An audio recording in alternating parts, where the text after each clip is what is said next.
बिस्मिल्लाहिर्रहमानिर्रहीम, अस्सलाम वालेकुम। तमाम देखने वालों को प्रोग्राम मुकाबिल में हम खुशामदीद कहेंगे। पाकिस्तान की सियासत में मुखालिफिन ने एक दूसरे के खिलाफ तबले जंग बजा दिया है, क्योंकि पाकिस्तान पीपल्स पार्टी हतमी तौर पर यह ऐलान कर चुकी है कि इस्लामाबाद की तरफ 27 फरवरी को जाया जाएगा, मगर एक दिन पहले यानी कि 26 फरवरी के हवाले से पाकिस्तान तहरीक इंसाफ ने तबले जंग बजा दिया है कि वो भी निकलेंगे और अपने मुतालिबात पाकिस्तान पीपल्स पार्टी के सामने रखेंगे। इसके साथ साथ कराची की सड़कों पर अगर जमात इस्लामी के साथ हमने देखा कि एक धरने के हवाले से एक मुआहदा तय पा गया, मगर अब मुस्तफ़ा कमाल साहब ने कराची की सड़कों पर पड़ाव डाल दिया है, धरना दे दिया है कि मुतालिबात की मंजूरी तक यहीं पर बैठे रहेंगे। कराची की सियासत समेत पूरे पाकिस्तान की सियासत पर भी तफसील से उन सबसे बात करेंगे। मगर मुशीर कौमी सलामती मोईद यूसुफ साहब ने काबुल का दौरा एक ऐसे वक्त में किया है जबकि पाकिस्तान अफगानिस्तान की सरहद पर कशीदगी पाई जा रही है। इस दौरे के अहम मकासद क्या हैं और क्या खास तौर पर कलअदम TTP के हवाले से भी मामलात को आगे बढ़ाया जाएगा, इसके ऊपर हारून साहब का तजिया लेंगे। दीगर और भी इशूज हैं जिनके ऊपर बात होगी। हारून साहब, जिस तरह से मैंने बात की मोईद यूसुफ साहब के दौरा काबुल से, इस पर तो मैं बात करूंगी, मगर पाकिस्तान के अंदर एक ही रोज में दहशतगर्दों ने कई हमले किए हैं, तो ये इस बात को बढ़ावा दे रहे हैं कि शायद दोबारा से पाकिस्तान के अंदर दहशतगर्दों के स्लीपर सेल्स एक्टिव हो चुके हैं। आप क्या समझते हैं?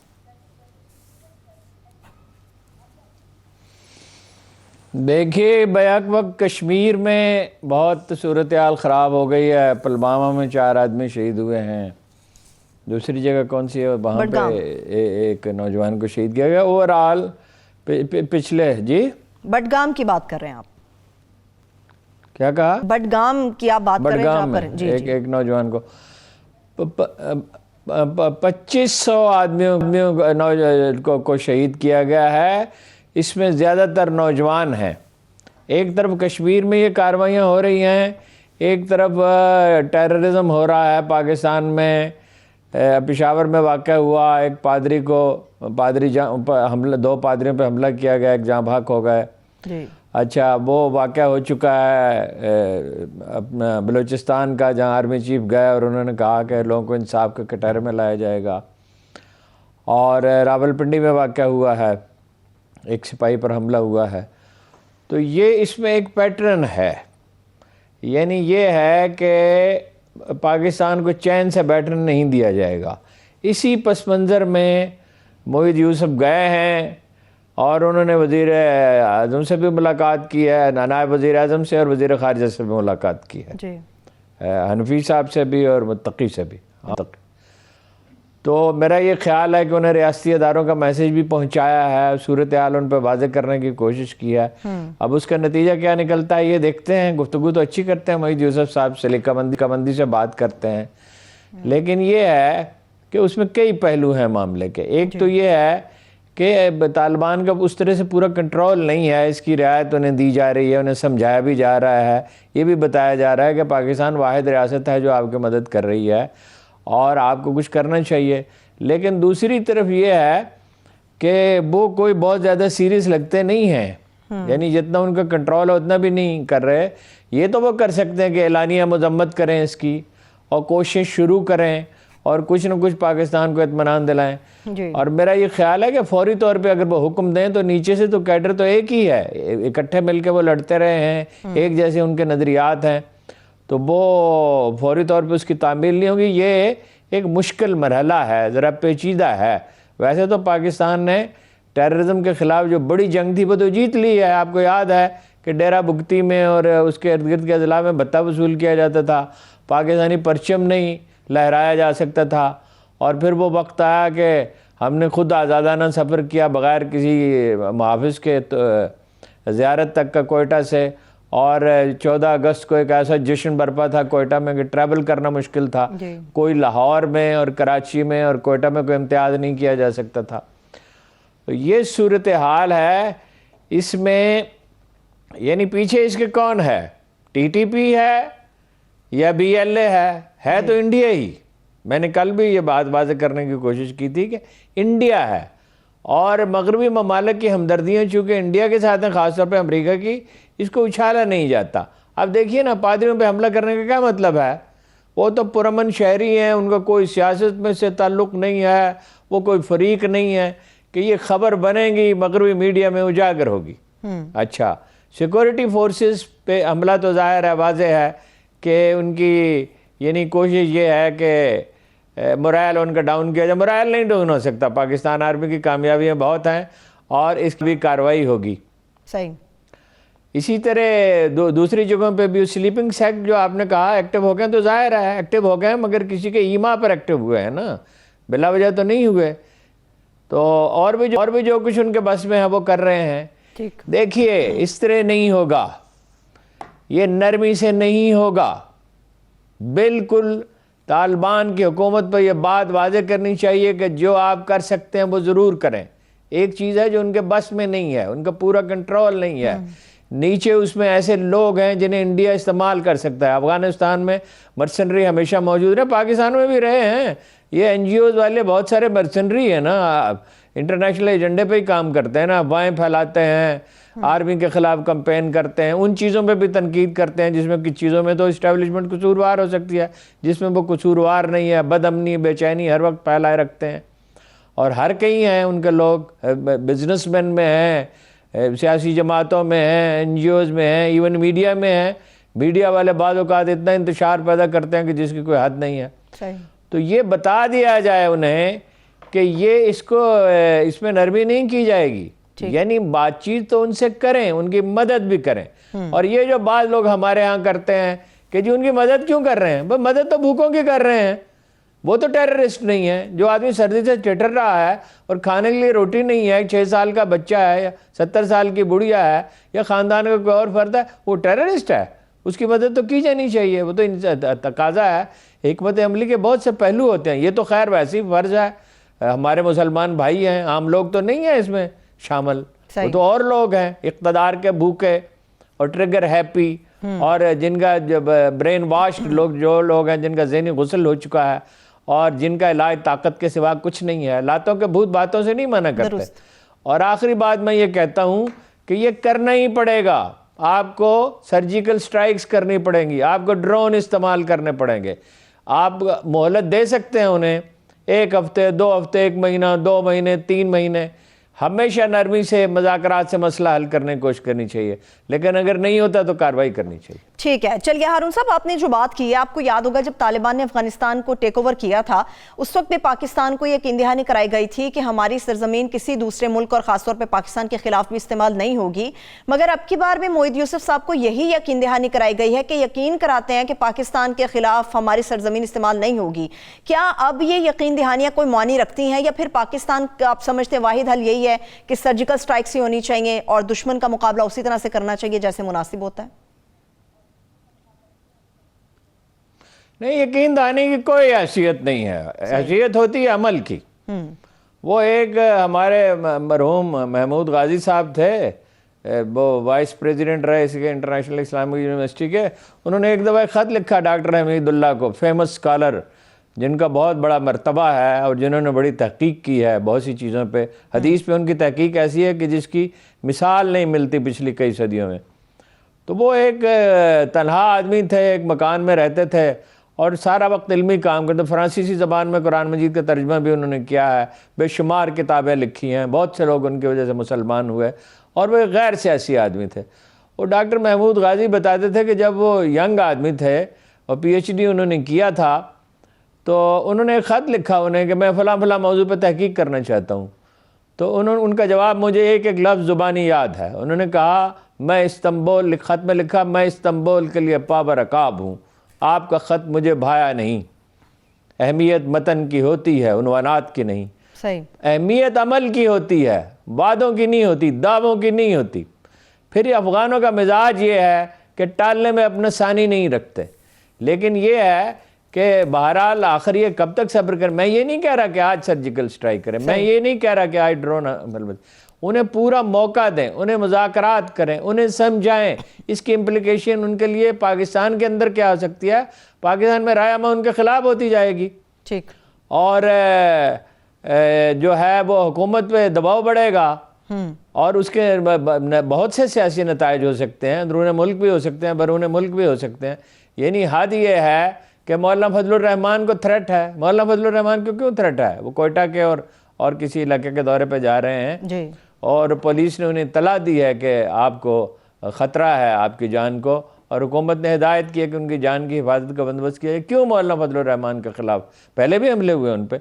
इसलिए कि वो आइन की हदूद में, आपको उनकी सियासत से कितना इख्तलाफ हो, वो आइन की हदूद में सियासत करने के कायल हैं। लिहाजा कोई भी ऐसे और भी जमीयत के बाद लोग जो हैं, बाद उलमाए दीन को शहीद किया गया है, तो ये वो लोग हैं जिनका ज़हनी तवाज़ुन ठीक नहीं है। रसूलुल्लाह सल्लल्लाहु अलैहि वसल्लम ने फरमाया था लड़के होंगे, लड़के, और आपस में लड़ मरेंगे। ये आप देख रहे हैं ना, यानी मौला का जो ख़तरा है वो दाइश से है, ये कहा गया है। सही। तो ये रसूलुल्लाह ने तो इतने साफ अल्फाज में इसकी निशानदेही की थी कि उनमें से एक बाज़ के नाम जो हैं वो या एक का फरमाया या कहा बाज़ का। हदीस का मामला एहतियात करनी चाहिए कि कुन्नियत शहर के नाम पे, वो बगदादी जो था उसकी शहरियत बगदाद शहर के नाम पे थी। शहर के नाम पे कभी कुन्नियत होती ही नहीं है अरबों में, ये कभी हुआ ही नहीं है। तो ये होंगे तो आखिरकार तबाही। आपने ये भी फरमाया था कि ये दज्जाल का जब ज़हूर होगा, जो एक तरह से हो ही चुका है, तो 1/3 उनसे लड़ेंगे और ये फासिक होंगे, फासिक, मुजरम, क्रिमिनल्स, कसूरवार, और ये नाकाम होंगे, और 1/3 उनसे मिल जाएंगे। जो मिले हुए हैं वो तो साफ जाहिर ही है, नजर ही आता है जो मिले हुए हैं। ठीक, मतलब आलम अरब में कौन मिला हुआ है और यहाँ कौन मिला हुआ है और दूसरे मुल्कों में कौन मिला हुआ है। मुझे याद है महातिर मोहम्मद यहाँ आए, 2005 की गालिबन बात है, इमरान खान की दावत पर, और यहाँ उन्होंने एक लेक्चर दिया, नहायत शानदार लेक्चर दिया, सब पार्टियों के लोग शरीक हुए। एक मतलब तारीख़ी खिताब था और एक सियासी मुदब्बर का खिताब था। तो एक लड़की उठी और उसने कहा कि महातिर मोहम्मद साहब, अगर कुरान करीम में कुछ खामियाँ हैं तो हमें दूर कर लेनी चाहिए, इसमें क्या हर्ज है? तो उन्होंने कहा खामियाँ कुरान में नहीं हैं, हमारे फ़हम में हैं, हमारी अक्ल में हैं, हमारी दानिश में हैं, उनको दूर करना चाहिए। ये हैं वो लोग जो मिले हुए हैं। सही। और ये जो लोग लड़ रहे हैं, जिन्होंने अफ़गानिस्तान की तबाही की बुनियाद रखी, आलम इस्लाम में हर कहीं, यानी इस्लामिक फोबिया जो है वो तो उसके पीछे और अवामल भी हैं, लेकिन ये लोग भी तो उसके जिम्मेदार हैं। बिल्कुल सही बात। तशद्दुद की तो अल्लाह ताला ने इजाज़त नहीं दी। 9/11 में जो बेगुनाह लोग मरे उसके जिम्मेदार कौन है? और कहीं भी बेगुनाह शहरियों पर गैर मुतमीना बाज़ारों में, मार्केटों में, मज़ारात पर हमले किए। तो ये कोई इंसान है? इंसान नहीं है, ये दरिंदे हैं जिनकी अक्ल खब्त हो चुकी है, ब्रेन वाश्ड है। ये नहीं अपने हलीफ को, मौलाना फजलुर रहमान को टारगेट कर रहे हैं। भाई वो क्या कहते हैं आपसे? वो ये कहते हैं कि आइन के हुदूद के अंदर रह के काम करें। सही, ठीक है। आपने मौलाना फजलुर रहमान साहब की, हारून साहब बात की है, मगर आपने गुफ्तगू में ये भी बताया, जब आपने कश्मीर की बात की, कि जो मगरबी मीडिया है या मगरिब है उसकी तमाम हमदर्दियां इस वक्त भारत के साथ हैं। तो ऐसे में मौलाना फजलुर रहमान साहब ये डिमांड क्यों कर रहे हैं कि पाकिस्तान से कश्मीरी हुकूमत कोई तवक्को ना रखे, बल्कि आलमी दुनिया को इस मामले के ऊपर तवज्जो डालनी चाहिए? ये कैसा मजाक है? मौलाना फजलुर रहमान साहब कश्मीर के हवाले से क्या बातें कर रहे हैं? वो तो किसी से भी कोई तवक्को नहीं है। मौलाना फजलुर रहमान जब 10 बरस रहे उनसे भी कोई तवक्को नहीं थी, और अपोजिशन से भी क्या तवक्को है?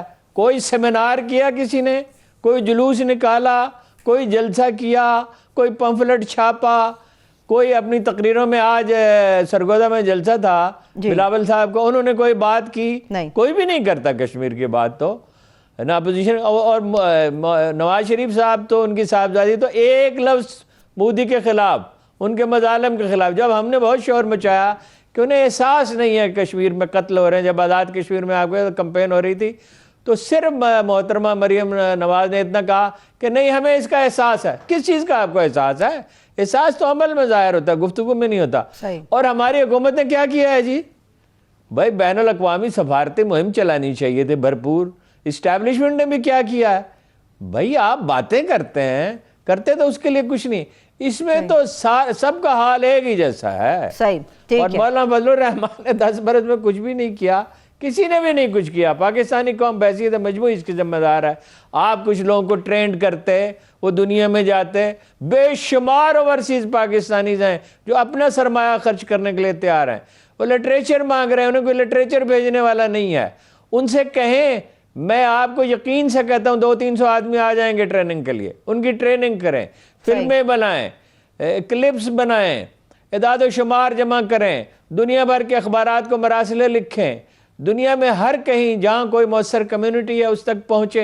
ये सोशल मीडिया का ज़माना है, किसी ने भी क्या किया है? कुछ भी नहीं किया। तो कश्मीर कमेटी का चेयरमैन कौन है बताइए, नाम याद है आपको? है कौन है कश्मीर कमेटी का चेयरमैन? अफरीदी साहब है। हारून साहब बताइए। अफरीदी साहब है।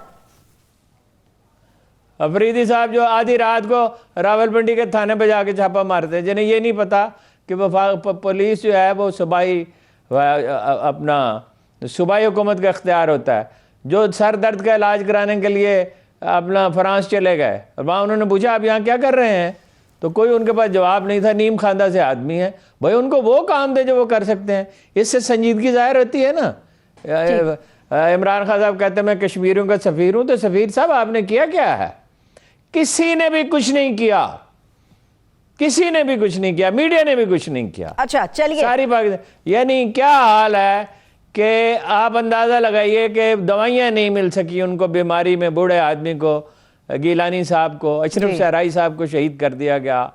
यानी कोरोना है वहाँ पे कश्मीर में, सूरत हाल इतनी ख़राब है, मईशत उनकी तबाह हो गई है, महंगाई है, बेरोज़गारी है। ये सूरत हाल ये है कि यानी फ़ौजी जहाँ चाहें तामीरात कर सकते हैं, ये ला है, जहाँ ये ऐलान है उनका।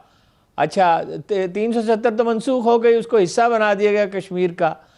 और गैर मुल्की जो हैं यानी गैर कश्मीरी जो हैं वहाँ मुलाजमतें हासिल कर सकते हैं, उन्हें बसाया जा रहा है, उसे टूरिज़म स्पॉट बनाने की कोशिश की जा रही है। अरब मुल्कों को माइल किया जा रहा है कि वहाँ सरमायाकारी करें। दुनिया तो बेइस होती है, दुनिया तो ताकत की जुबान समझती है, दबाव की जुबान समझती है। सही है, ठीक है, ठीक है ना। तकरीर के काजी का ये फतवा है अज़ल से, है जुर्म ज़ईफ़ी की सज़ा मर्ग मफाजात। किसी ने भी कुछ नहीं किया, न इल्ज़ाम लगाने वालों ने, न उन्होंने जिन पर इल्ज़ाम लगाया जा रहा है। सब कसूरवार है, हम सब, मैं भी कसूरवार हूँ। मैंने क्या किया है उसके लिए? हाँ ठीक है, ठीक है। चलिए हारून साहब, अब तो वो कह रहे हैं हम कुछ करने जा रहे हैं, कुछ बड़ा करने जा रहे हैं और ये 22 करोड़ आवाम के लिए करने जा रहे हैं। मौलाना साहब ने भी कहा है कि जी हम पहुंच जाएंगे 23 मार्च को। ये 23 मार्च को हतमी तारीख उन्होंने दे दी है। और बिलावल साहब ने भी एक सरगोदा के जलसे में ट्रेलर दिखा दिया। उन्होंने कहा कि 23 मार्च को जब वो पहुंच जाएंगे, वो 23 मार्च को जो पहुंच जाएंगे, वो तो इख्तदार की जंग है ना।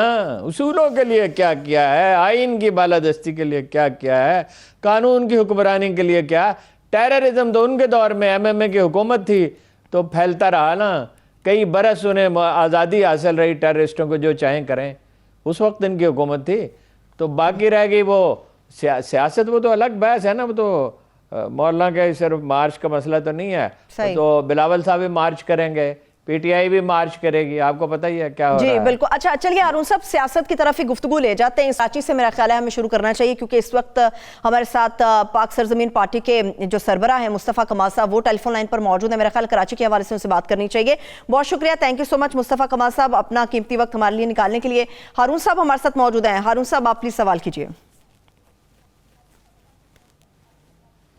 जी मुस्तफ़ा कमाल साहब बताइएगा, क्या सूरत हाल है और क्या आपका लायामल है? Thank you very much Haroon साहब। आपको, आपके सुनने वाले, देखने वालों को सबको अस्सलाम वालेकुम। हमने बड़ी क्लियर कट ये बात बता दी है कि भाई अब इख्तियारात और वसाइल जो हैं वो वज़ीर आला हाउस से निकाल कर हमें हर हाल में गली कूचों में लेकर आना है। सिंध के कराची से कश्मीर तक हर जगह, हर गली, हर मोहल्ले में लेकर आना है, क्योंकि 18वीं तरमीम के बाद हर साल तकरीबन 1000 अरब रुपए सिंध हुकूमत को मिल रहे हैं। हर साल 1000 अरब, 200 अरब रुपए ये खुद कमाते हैं। 1200 अरब रुपए का कोई नीचे ट्रिकल डाउन नहीं है। जब इनसे हक मांगो तो कहते हैं वफाक हक नहीं दे रहा, पंजाब तुम्हारा हक खा जा रहा है, एस्टेब्लिशमेंट तुम्हारे साथ बुरा करती है। 70 सालों से सिंध का वजीर आला हमारे सिंधी भाई बनते चले आ रहे हैं। 13 सालों से 10,242 अरब रुपए इनको मिले हैं और इन्होंने खर्च कर दिए और सिंध में खाक उड़ रही है। अब हम ये कह रहे हैं कि भाई हम वफाक से बाद में निपट लेंगे, पंजाब से बाद में पूछेंगे, एस्टेब्लिशमेंट से हम बात कर लेंगे बाद में। पहले ये बताइए कि आपको जो 18वीं तरमीम के बाद ये इख्तियारात और वसाइल आपको मिल गए, उस इख्तियारात वसाइल को आपने अपने लोगों को कितना बांटा है, उसका हक कितना दिया है, ये है मेन सवाल। बल्कि जो हक पहले गया हुआ था नीचे, उस हक को भी आपने अपनी अददी अक्सरियत असेंबली में होने की वजह से आपने 2013 में पहले तमाम इख्तियारात वसाइल ले लिए गली कूचों के। अब आपने 2021 में उसका भी बेड़ा गर्क कर दिया जो बचा कुचा था। अब जो बात हम आज से 5 साल पहले से कह रहे थे, सिंध की सारी जमातें वो बात कहना शुरू कर दिया उन्होंने मुजाहरे किए। ये बहुत अच्छी बात है। पाक सरजमीन पार्टी ने आज एक इतना बड़ा शो किया कि अब तक कराची में ये वाला शो नहीं हुआ था। तमाम जमातें जो भी जिनके भी शोज हुए हैं, मेरा कोई कंपटीशन नहीं है, हमने एक भरपूर शो किया है। और हम वजीर आला हाउस जाने के बजाय कि वो हमारी बात सुने, चूंकि उन्होंने हमारी बात सुन ली है, हम यहाँ पर बैठ गए उसी जलसे की जगह पे धरना देके कि अब आप हमारी बात माने। जब तक आप हमारी बात नहीं मानेंगे हम अपने घरों को नहीं जाएंगे। हजारों लोग यहाँ पर मेरे साथ बैठे हैं और इंशाअल्लाह ताला हम अपने जायज आईनी और कानूनी हक मनवा कर अपने घर जाएंगे। ठीक है मुस्तफा कमाल साहब, माजरत के साथ मैं एक सवाल आपसे पूछना चाह रही हूँ। आपने ये कहा कि हमें इदारे नहीं, हमें इख्तियारात चाहिए। ये जो आपने एक स्लोगन अपना बनाया है इस धरने को लेकर, इस एहतजाज को लेकर, आपको लगता है कि जमात इस्लामी ने जो एक एग्रीमेंट किया है पाकिस्तान पीपल्स पार्टी के साथ, आपको लगता है कि उसमें उन्होंने अपने लिए इदारे चूज किए, इख्तियारात चूज नहीं किए, और आप ये बात कर रहे हैं हमें इदारे नहीं, हमें इख्तियारात चाहिए? देखिए, जमात इस्लामी के जो लोग हैं हमारे भाई हैं, और पाकिस्तान में इस तरह की सियासत हुई नहीं जिस तरह का हमने मुजाहरा पेश किया कि मैं जमात इस्लामी के कैंप पे खुद चला गया, मैं जमात इस्लामी के ऑफिस खुद चला गया, मेरी टीम चली गई और हमने जाकर उनको कहा कि अगर आप हमें आवाज देंगे तो हम आपके झंडे के नीचे भी आपका, जबकि हमारी अलग से तहरीक चल रही थी, हमने कहा हम आपके झंडे के नीचे आकर बैठने के लिए तैयार हैं। आप अपने आप को अकेला ना समझें, क्योंकि पीएसपी समझती है कि इस मसले पर सियासत नहीं होनी चाहिए। ये एक बहुत ही फंडामेंटल और एक बहुत अजीम इशू है, और इसके अंदर कोई कॉन्टेमिनेशन, ना इसके अंदर लिसानियत होनी चाहिए, ना इसके अंदर वायलेंस आना चाहिए, और ना इसके अंदर सियासी पॉइंट स्कोरिंग होनी चाहिए। और हमने इस बात का बाकायदा अमली मुजाहरा पेश किया। अब जो जमात इस्लामी के की जो एग्रीमेंट का जो बयानिया आया है, आज तक अभी तक मैंने किसी के पास वो डॉक्यूमेंट नहीं देखा जिस पर एग्रीमेंट हुआ है, कि जिस पे किसी के साइन हुए हुए हों हुकूमती सतह पर या जमात इस्लामी के लोगों की सतह पर। हाँ, 8-10 टिकर जरूर चले हैं और वो व्हाट्सएप पे वो टिकर चल रहे हैं। तो मुझे आज अगर जब आप मुझसे पूछ रही हैं, मुझे एग्जैक्टली नहीं पता कि जमात इस्लामी से क्या मुआहदा हुआ है। और आज जब मैं और आप इस वक्त बात कर रहे हैं, इस वक्त सिंध में वही 2021 का काला कानून नाफिजुल अमल है, क्योंकि जो कानून नाफिजुल अमल हुआ था वो असेंबली के जरिए हुआ था, और उसको असेंबली के जरिए ही अंडू होना है और नए कानून को इम्प्लीमेंट होना है। तो ऐसी कोई चीज नहीं हुई है। जहां तक मुआहदे की बात है, तो हमें पता ही नहीं है कि मुआहदा क्या हुआ। हमारे भाई है जमात इस्लामी के वाले भाई, लेकिन मैं आपकी सिर्फ सवाल का जवाब दे रहा हूँ। मुझे नहीं पता, शायद उनके पास वो पेपर हो, लेकिन अभी तक पब्लिकली मुझे नहीं पता, या मैं प्रेस वालों से भी पूछ रहा हूँ, सहाफियों से भी, उनके पास भी सिर्फ टिकर है, खबर है, जो खबर पढ़ के चलाई गई। उस खबर पे तो ना किसी के दस्तखत है, ना किसी को, वो तो खबर है सिर्फ। तो अभी तक मेरे पास या किसी के पास, कराची वालों के पास, सिंध वालों के पास कोई मुआहदे की कॉपी नहीं है कि मैं उसके ऊपर कमेंट कर सकूं। अच्छा, कब तक आपका बैठे रहने का इरादा है यहाँ पे? हारून साहब, हम अपनी आखिरी सांसों तक ये जद्दोजहद जारी रखेंगे, कोई टाइम लिमिट नहीं है। हमारी बात माने, उनका शुक्रिया अदा करेंगे, हम काम शुरू कर देंगे अपने। हमारी बात नहीं मानेंगे, हम आखिरी सांसों तक, जायज जो बात है हमारी नहीं, मतलब बात माने से क्या मुराद है कि मुसवदा कानून पेश करें असेंबली में? हमने उनको अपना ड्राफ्ट दिया है, अपने पॉइंट्स दिए हैं जो कि जायज हैं। अगर उनको किसी बात पर एतराज है, वो हमें उसका बताएं कि भाई इस वाली बात को हम उसके ऊपर उनको कन्विंस करेंगे। और फिर ये कानून बनना चाहिए जो बाकायदा, ये ऐलान नहीं, ये असेंबली खुलवाएं और असेंबली से ये कानून जो हमारे दरमियान तय हो, उसको फिर तय करवाएं, उसको फिर कानून बनाएं और उसको इम्प्लीमेंट करवाएं। आपसे राब्ता हुआ है किसी का? हुकूमत के किसी आदमी ने राब्ता किया आपसे? आज के 7 दिन पहले हमारे ऑफिस पे, पास पीएसपी के ऑफिस पे, पीपल्स पार्टी के वजीर आए थे, वुज़रा आए थे, नाफिज शाह साहब आए थे, उनका डेलीगेशन आया था, और उन्होंने अच्छी गुफ्तगू की थी, हमारे बहुत सारे मौक़िफ़ की तायीद की थी। और उसके बाद वो हमसे उन्होंने मुसवदा मांगा था, हमने अपनी टीम मज़ाकराती बना दी है, वो मुसवदा हमने उनको दे दिया है, और हमने उनको कहा कि सारी बातें जायज़ हैं। हमारी टीम से जो है उसके बाद उन्होंने राब्ता भी किया, लेकिन आज डेफिनेटली जो है वो अभी आज हमारी कोई बात नहीं हुई। आज दिन में हमारी बात, हमारे लोगों की उनसे बात हुई थी, और अभी रिसेंट ये हमारे धरने के बाद हमारी उनसे अभी कोई बात नहीं हुई है। और हम ये एक्सपेक्ट करते हैं कि हम यहाँ बैठे, हमने बहुत बड़ा जेस्चर दिया है कि हम इतना बड़ा मजमा लेकर हम सीएम हाउस नहीं गए, हमने डिस्टर्ब नहीं किया। यहाँ पर पीएसएल भी हो रहा है, हमने रेड जोन को डिस्टर्ब नहीं किया, हमने सीएम हाउस के दरवाजे बिल्कुल, यानी कि धरना भी है, एहतजाज आप लोगों का जारी रहेगा, मगर आपने ये अनाउंस किया हुआ है कि एहतजाज पुरअमन रहेगा। बहुत शुक्रिया, thank you so much Mustafa कमाल साहब, आपने अपना वक्त हमारे लिए निकाला। एक छोटी सी ब्रेक लेते हैं, ब्रेक से वापस आएंगे तो पाकिस्तान पीपल्स पार्टी की सियासत और इसके साथ साथ पीटीआई क्या सोच रही है, इसके ऊपर भी बात करेंगे। हमारे साथ रहिए। ब्रेक के बाद एक बार फिर से प्रोग्राम में हम आपको खुशामदीद कहेंगे। अभी से कुछ देर पहले जिस तरह से हारून साहब, मुस्तफ़ा कमाल साहब से हमारी बात हो रही थी, ये बड़ी तशवीश की बात है कि मुतालबा एक है तमाम जमातों का, मगर ना मुस्तफ़ा कमाल साहब को जमात इस्लामी के एग्रीमेंट के हवाले से पता है, जमात इस्लामी के एग्रीमेंट के हवाले से चीज़ें बस सामने आ रही हैं और उनका मुतालबा बिल्कुल सही है कि कोई डॉक्यूमेंट सामने नहीं आया अभी तक। नहीं, वो अपना ऐलान किया नासिर शाह साहब ने बिल्कुल वाज़े तौर पे। अब डॉक्यूमेंट पे वो कहते हैं साइन भी हुए हैं, वो डॉक्यूमेंट उन्हें दूसरों को दिखाना चाहिए, पहुंचाना चाहिए, मीडिया को जारी करना चाहिए। एक बात मैं आपसे अर्ज कर दूं, जमात इस्लामी ने इसमें पहल की है, उनका कंट्रीब्यूशन ज़्यादा है, अब ये मैदान में आए हैं और इनके आने से दबाव और बढ़ेगा।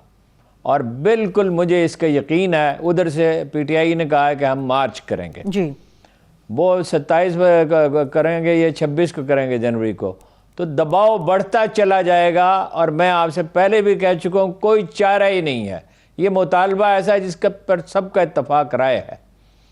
अब जहाँ तक ताल्लुक़ है एक दूसरे पे तंज करने का और एक दूसरे से गिले शिकवे का और तहफ़्फ़ुज़ात का, वो तो हमारी सियासी पार्टियों का चलन है। इस पर तो एक कोऑर्डिनेशन कमेटी बननी चाहिए थी, जमात इस्लामी, पीटीआई, चाहे अलग अलग जो करते हैं, मगर एक दूसरे को एतमाद में तो लेते।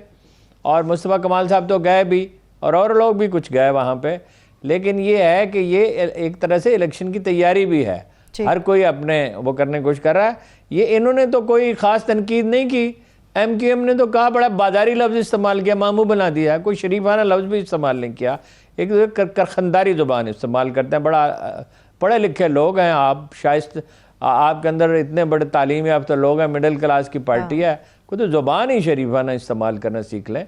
जमात इस्लामी का बहुत कंट्रीब्यूशन है इसमें, और अब ये इन्होंने शुरू किया है। ये एमक्यूएम तो कसूरवार है सारे मामले में, एमक्यूएम ने तो हमेशा मफाहमत की, इससे पहले जो बल्दियाती कवानीन में तब्दीलियाँ की तो एमक्यूएम ने कभी उस पर एहतजाज नहीं किया जब एक आवाज़ पे शहर बंद हो जाता था। सबसे अजीब बात हलीम आदिल शेख साहब ने की है, मैं तो हक्का बक्का ही रह गया कि ये साजिश कर रहे हैं पीटीआई के खिलाफ, जमात इस्लामी और पीटीआई पीपल्स पार्टी मिलकर क्या साजिश कर रहे हैं जी, क्या बचगाना बात है। ओ भाई, उन्होंने एक स्ट्रगल की है, वो नामुकम्मल है, अधूरी है, मुस्तफ़ा कमाल साहब के ख्याल में नामुकम्मल है, अधूरी है, नतीजा खेज नहीं होगी। तो भाई साजिश कहाँ से इसमें आ गई? उन्होंने यही कहा ना कि बल्दियाती अदारों को इख्तियारात दें, बल्दियाती अदारा उनके पास तो नहीं है, तो वो अपने लिए तो इख्तियारात नहीं मांग रहे। और साजिश पीटीआई के खिलाफ क्या साजिश है? पीटीआई के खिलाफ तो साजिश करने के लिए किसी को ज़रूरत ही नहीं है, अपने खिलाफ साजिश करने के लिए खुद ही काफ़ी हैं, हर वक्त सर पटबल करते हैं, जूतियों में दाल बढ़ती है। ये कोई तरीका नहीं है। बहरहाल नहीं कर सकते से बैकआउट नहीं कर सकते। अब उन्होंने जलसा किया है अपना, इस लिहाज से तो अच्छा है, बिलावल साहब ने सरगोदा में जलसा किया कि इससे उनका वफाकी जमात का कैरेक्टर डेवलप होगा। वो कुछ हासिल करते हैं या नहीं करते ये तो बाद की बात है, लेकिन पीटीआई मार्च करेगी तो उनकी अखलाकी पोजीशन कमज़ोर होगी वफाकी हुकूमत पर दबाव डालने के लिए। आपका अपना हाल तो ये है कि आप अपने बल्दियाती अदारों के इख्तियारात नहीं देते, बाकी सूबे तैयार हैं, आप तैयार नहीं हैं। तो ये है खबर की बात, ये है, यानी खबर कोई इन्फॉर्मेशन नहीं है मेरी, मैं आपको वैसे बता रहा हूँ। मेरा अंदाज़ा ये है कि सिचुएशन जितनी ख़राब होती चली जा रही है, अदम इस्तेहकाम है, 25-30 बिलियन डॉलर का, बालों के ख्याल में 32 बिलियन डॉलर का होगा खसारा। कहीं से कोई बड़ी मदद मिलने की उम्मीद नहीं है, ना चीन से ना अपना अमेरिका से तो आप वैसे ही ताल्लुकात ख़राब हैं, और चीन इतनी बड़ी रकम देने के कोई ना उनकी रवायत है, ना इस मूड में वो नज़र आता है। इमरान खान के दौरे के बाद चीज़ें वाज़ेह होंगी, लेकिन अगर यही सूरत हाल रहती है, टेररिज्म भी रहता है, जगह जगह जलसे जुलूस भी होते रहते हैं, बदअमनी रहती है, अदम इस्तेहकाम रहता है, तो मेरा ये ख्याल है कि एमरजेंसी नाफिज हो सकती है, बुनियादी हुकूक मुअत्तल हो सकते हैं, मीडिया की आज़ादी महदूद हो सकती है, जलसे जुलूसों पे पाबंदी लग सकती है, गिरफ्तारियां हो सकती हैं। फिर इसका नतीजा ख़राब होगा। सियासी जमातों को अभी से होश के नाखल लेने चाहिए, अपनी आज़ादी भी नहीं ख़तरे में डालनी चाहिए, एहतजाज करें, जमहूरी तरीके से करें। जैसे देखे बड़ी मुस्तफ़ा कमाल साहब ने अच्छी बात की कि हम वज़ीर आला हाउस जा सकते थे, रेड जोन जा सकते थे, हम वहाँ नहीं गए, हम पुरअमन जद्दोजहद करना चाहते हैं। जमात इस्लामी ने भी पुरअमन जद्दोजहद की, और MQM की भी। हम तो नहीं कह सकते कि कौन कसूरवार है, वो गए वज़ीर आला हाउस की तरफ। एक जो है नौजवान एक साहब शहीद हो गए, बड़ी अलमनाक बात है। कोई जमहूरी जद्दोजहद शाइस्तगी भी हो सकती है। मैंने कई दफ़ा आपको मिसाल दिया, उन्होंने जनरल उमैरी जैसे आदमी को सूडानियों ने निकाल दिया था, 3 दिन घरों से बाहर नहीं निकले थे। कराची के लोग डट जाएं, और लगता है कि डट जाएंगे, तो पीपल्स पार्टी को सरेंडर तो इसमें करना ही पड़ेगा, कोई चारा नहीं है उनके से। ठीक है, चलिए हारून साहब, ये तो कराची की बात हो गई। कुछ विफाक के एक आखिरी सवाल विफाक के हवाले से भी कर लेते हैं। 23 मार्च की जो तारीख है लॉन्ग मार्च के हवाले से कि इस्लामाबाद पहुंचा जाएगा, इसके क्या नताइज बरामद होंगे? क्योंकि विफाकी हुकूमत पे ऑलरेडी प्रेशर है, इसके बाद तो मजीद प्रेशर बढ़ जाएगा। नताइज क्या होंगे? ओ नहीं, कोई नहीं। मैं इस आपने बारहा ये सवाल मुझसे किया, कोई नहीं प्रेशर बढ़ता। और प्रेशर बढ़ेगा तो मैंने आपको बताया, बहुत ज़्यादा बढ़ जाएगा तो फिर इमरजेंसी लग जाएगी, मुझे अंदेशा है इसका। अच्छा, ठीक है, चलिए अब कश्मीर के हवाले से भी आरून साहब कुछ बात कर लेते हैं। कश्मीर के हवाले से आपने प्रोग्राम के आगाज़ पर जिस तरह था कि हलाकतें हुई हैं, 4 नौजवानों को अलग शहीद किया गया है, बडगाम में देखिए ना, उनको लाए ना अपना इरशाद महमूद साहब हमारे साथ सीनियर तज्जियाकार इस वक्त स्काइप पर मौजूद हैं। बहुत शुक्रिया sir, thank you so much. Haroon साहब, आप सवाल कीजिए। मैं एक बात उनसे अर्ज करता हूँ और उसके पस मंज़र में उनसे ये पूछता हूँ, क्या देखिए बडगाम वहाँ वो हुआ नागालैंड में दिसंबर में, आपको इल्म होगा इरशाद साहब कि 13 शहरियों को शहीद कर दिया गया। उस पर इंक्वायरी हुई और वो रिपोर्ट छप गई अब, और इसमें कहा गया वो बेगुनाह थे। कश्मीर में इस कदर खून बहता है, इस कदर यानी लोग कत्ल होते हैं, और इस पर कोई तहकीकात नहीं होती। इसकी वजह क्या है? इसकी वजह सिर्फ ये है कि पाकिस्तान कोई एहतजाज नहीं करता, या कश्मीर में स्ट्रगल सही रुख पे नहीं जा रही, या आलमी ज़मीर सोया पड़ा। खैर हमेशा ही सोया रहता है। इस पे ज़रा रोशनी डालें। देखिए, कश्मीर में जो हुकूमत है उसको, या वहाँ की जो फोर्सेस हैं, उनको एक इम्प्यूनिटी हासिल है। वो ऐसे कवानीन हैं, उन्हें हम काले कवानीन कहते हैं। उन कवानीन के तहत जो भी वो कत्ल गैरतगरी करते हैं, लोगों को घरों से उठाते हैं, 2-2 साल जेल में डाल देते हैं, उनसे पूछने वाला, उनके खिलाफ इंक्वायरी करने वाला कोई भी नहीं है। तो आज तक ये ह्यूमन राइट्स की रिपोर्ट्स कहती हैं कि कोई 1-2 केसेस भी ऐसे नहीं मिलते जिनमें इस तरह की इंक्वायरी के बाद किसी को सख्त सज़ा मिली हो, या उसके खिलाफ उसका कोर्ट मार्शल हुआ हो, या उसको जिस तरह से आपने वहाँ की बात की नागालैंड की, इस तरह के वाक़यात बहुत कश्मीर में कम होते हैं। दूसरी बात क्या है कि इंडिया जो है कश्मीर में एक अभी की जो मोदी की जो गवर्नमेंट है, ये अभी जसवंत सिंह ने कहा, मैंने ये नहीं इंक्वायरी कम होती है, आप ये कह रहे हैं ना, या वाकयात ही नहीं होते।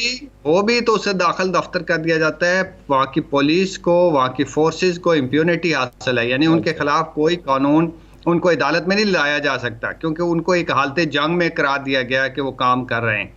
तो ऐसी सिचुएशन में उनको बहुत सारे कवानीन हैं, जैसे पब्लिक सेफ्टी एक्ट है, टाडा है, पोटा है, इस तरह के बहुत सारे कवानीन हैं जो उनको जो है ये कानूनी तहफ़्फ़ुज़ देते हैं, इस तरह की इंक्वायरियों से बचा देते हैं।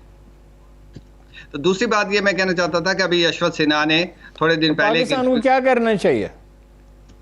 देखिए, पाकिस्तान ने तो इस पे काफ़ी शोर शराबा, जारी रखे जी, काफ़ी शोर शराबा किया।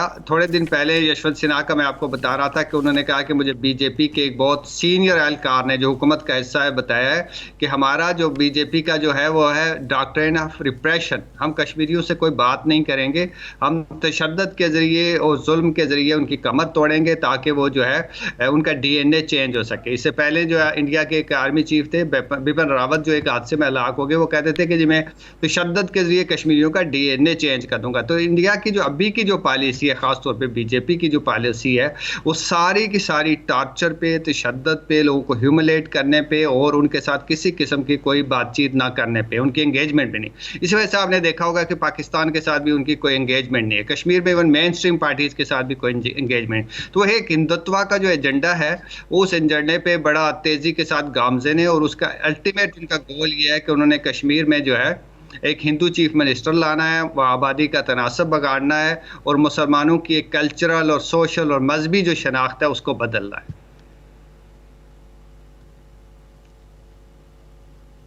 जी बहुत शुक्रिया आपका, बहुत शुक्रिया। फिर बात इस पे होती रहेगी आपसे। So much sir, thank you. बहुत शुक्रिया जी अरुण साहब। अच्छा देखिए, गुजारे ये है कि डीएनए कभी नहीं बदलता। डीएनए एक ऐसी चीज़ है जो कभी तब्दील होता ही नहीं, इसका सवाल ही नहीं पैदा होता। और कश्मीर में तहरीक उस जगह पे पहुंच चुकी है कि अल्टीमेटली उसका नुकसान इंडिया को ही होगा। वो मुसल्लह जद्दोजहद की शक्ल इख्तियार कर सकती है, वो कोई और सूरत इख्तियार कर सकती है। तो खैर इस पर बात होती रहेगी बाद में। ये एक आमकाना पॉलिसी है जिसके नतीजे में इंडिया में ही शिकस्त रेख्त होगी।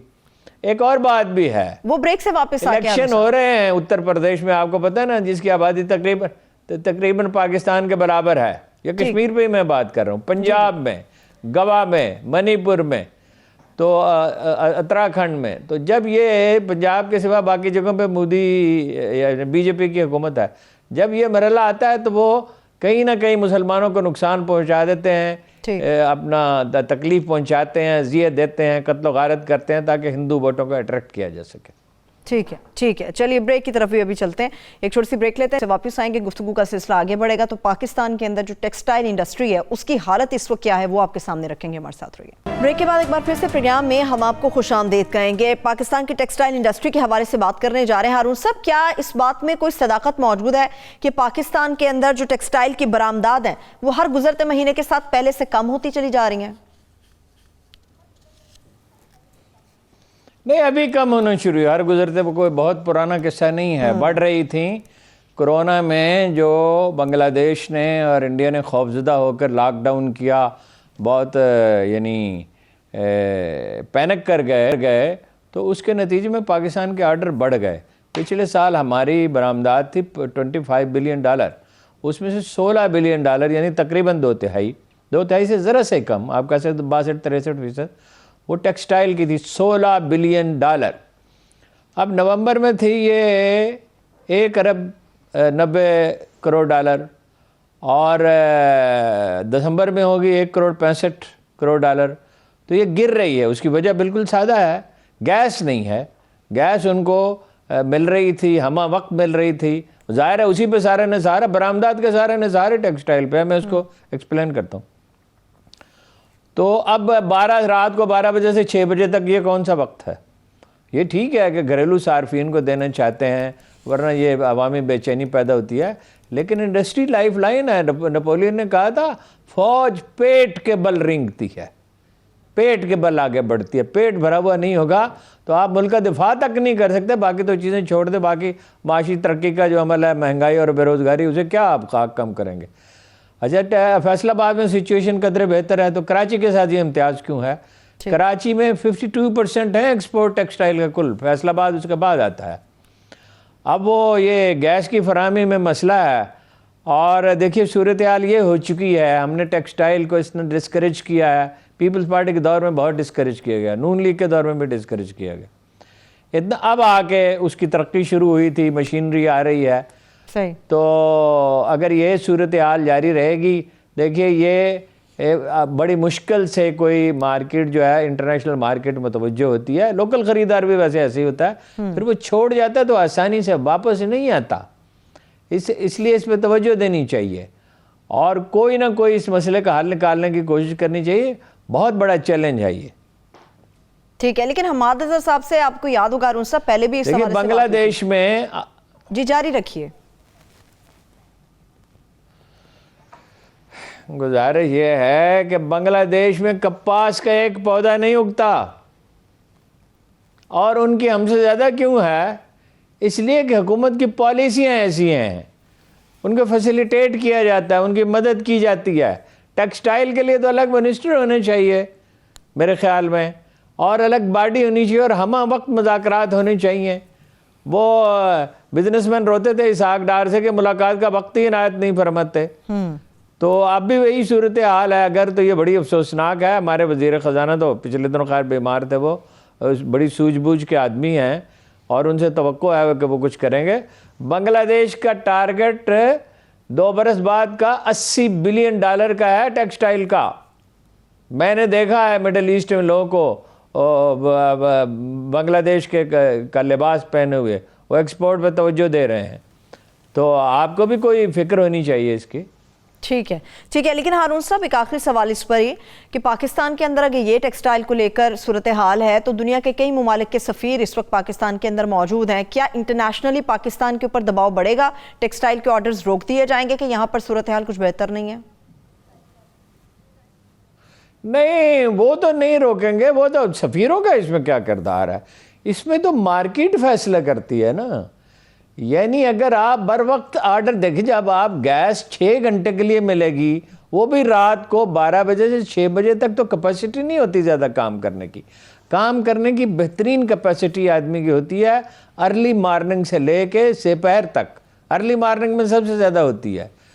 तो वो अगर आप उस वक्त करेंगे, लेट नाइट गैस देंगे, तो उसका नतीजा ज़ाहिर है। तो देखिए, एप्टमा के लोग ये कहते हैं, आल पाकिस्तान टेक्सटाइल जो वो उनकी एसोसिएशन है, वो ये कहते हैं कि हमारा पोटेंशियल है $50 से $60 बिलियन का। तो उनके साथ बात करें, उन्हें मुतमईन करें। कोई वैसे तो ये सर्दी की शिद्दत कम होगी तो उम्मीद है ठीक हो जाएगा, लेकिन अगर कोई ऑर्डर ही डिलीवर ना हो सके, आपके हाथ से निकल गया, इसका तो बड़ा पोटेंशियल है। क्या चीनी कपड़े नहीं पहनते, जापानी नहीं पहनते, अफ्रीका के लोग नहीं पहनते?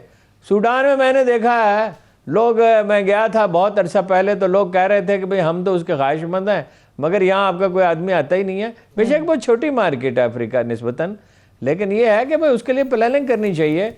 मैंने आपको बताया, मैं 1995 में जब पहली दफ़ा सऊदी अरब गया उम्रा करने के लिए, तो मैंने देखा कि 5-7% मसनूआत थी चीनी।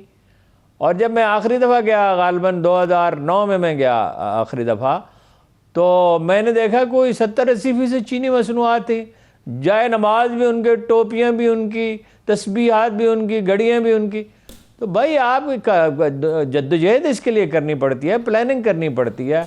वैसे ही इसमें हम मार्केटिंग में हम वैसे ही कमज़ोर हैं, और ऊपर से इस तरह का दबाव आ जाएगा तो सूरत हाल ख़राब होगी। ठीक है, लेकिन फौरन नोटिस लेना चाहिए वज़ीर ख़ज़ाना को।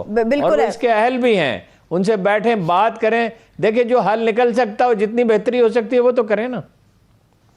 ठीक है, लेकिन हारून साहब, ये तो एक तो गैस के हवाले से एक बहरान का सामना है टेक्सटाइल इंडस्ट्री को, मगर पाकिस्तान के अंदर जो टेक्सटाइल को लेकर पैदावारी लागत है वो भी बहुत ज़्यादा बढ़ गई है, जिसकी वजह से सूती धागे के हवाले से कहा गया है कि जिसकी बरामद पर पाबंदी लगाई जाए फौरी तौर पर। ये भी दूसरा डिलेमा तो ये है।